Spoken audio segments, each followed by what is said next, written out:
So not a rigid water pen, the body of water pen will undergo deformation, and due to that it may not topple.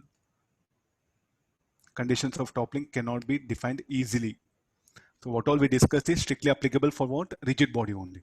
And now let me apply force of this one. Shall we call this the hexagonal shaped object?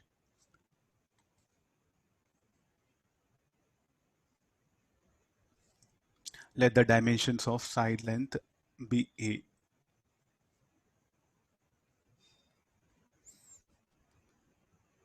What is the maximum value of force? The weight mass of the body is M.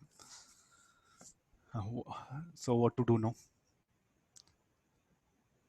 If force F is acting 0, if applied force is 0, where that normal contact will act here?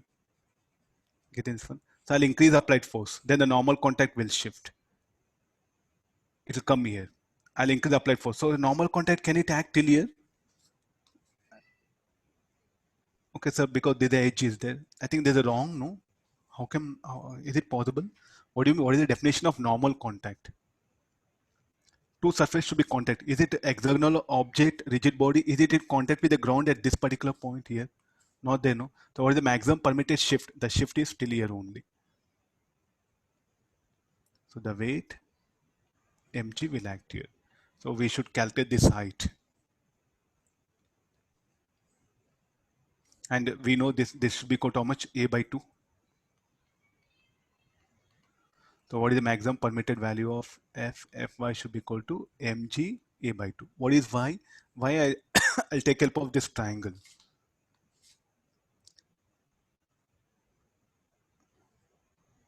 So this should be the how much angle? 60 degrees it should be. This should be 60, this should be 30, this should be 30. So therefore, so what is y by 2 should be equal to y by 2 cos 30 should be equal to y by 2 by a. So y is equal to 2a cos 30.